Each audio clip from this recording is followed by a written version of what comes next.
గత కొన్నేళ్లుగా భారత్‌లో ఎన్ని భారీ విమాన ప్రమాదాలు, నష్టాలు సంభవించాయి? వాటి వివరాలేంటో ఇప్పుడు తెలుసుకుందాం.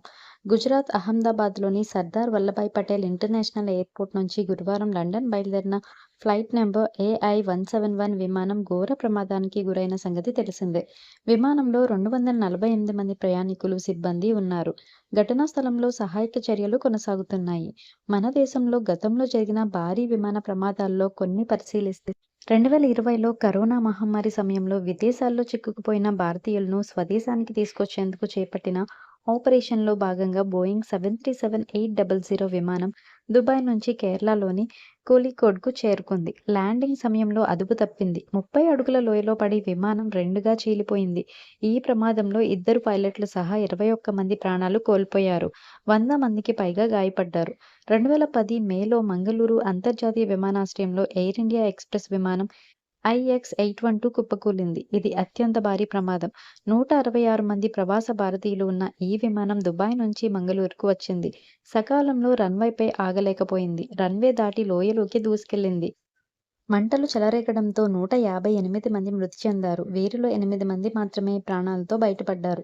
1998 జూలైలో అలయన్స్ ఎయిర్ ఫ్లైట్ బోయింగ్ 737-288 విమానం ల్యాండింగ్ సమయంలో అదుపు తప్పింది. జనాలు ఉన్న ప్రాంతంలోకి దూసుకెళ్లింది. ఈ ఘటన బీహార్‌లోని పాట్నా విమానాశ్రయం సమీపంలో చోటు చేసుకుంది. ఈ ప్రమాదంలో 55 మంది ప్రయాణికులు మరణించగా, మరో 5గురు స్థానికులు ప్రాణాలు కోల్పోయారు. 1996 హర్యానాలోని మరో ఘోర ప్రమాదం జరిగింది. సౌదీ అరేబియా ఎయిర్లైన్స్ విమానం 763, కజకిస్తాన్ ఎయిర్లైన్స్ విమానం 1907 ఢీకొన్నాయి. సమాచారం లోపం కారణంగా ఈ ప్రమాదం జరిగింది.